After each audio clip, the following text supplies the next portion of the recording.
so you can kind of look at this. There's this guy that plays for the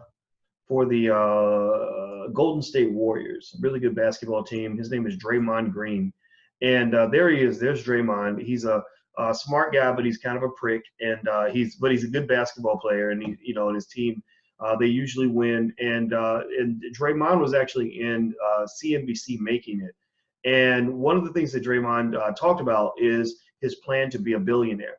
And I found it really fascinating to read up on his plan. He actually has a 3-step action plan to become a billionaire. And I thought that there were some really good insights in this plan in terms of what it takes to actually become a billionaire.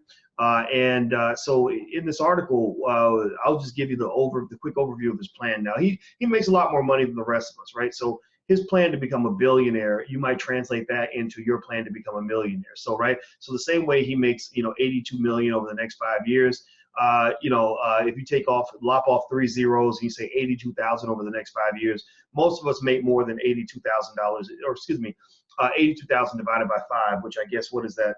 It's about 16,000 a year, right? So if you really sort of compare his plan to be a billionaire, then that would be almost equivalent to one of us saying I'm gonna be worth $5 million or $10 million, right?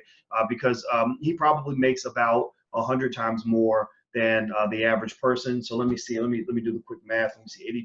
82 million. Take off the thousands. You got 82,000 divided over 5 years. You got about a little bit more than 15,000 a year, something like that. 16,000 a year.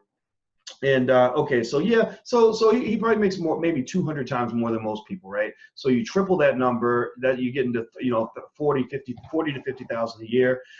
So literally him saying I want to be a billionaire is harder than you saying I want to be a millionaire, right? Assuming you make more than 20,000, 20,000 a year, which most of you do, I assume. Now, his plan is interesting. He has 3 steps in his plan. The first part of his plan is he mentions hanging around the right people. They reference the book by Stephen Siebold called How Rich People Think. And in this book, Siebold actually discusses the fact that successful people generally, this is his quote, successful people generally agree that consciousness is contagious, and that exposure to people who are more successful has the potential to expand your thinking and catapult your income. We become like the people we associate with, and that's why winners are attracted to winners.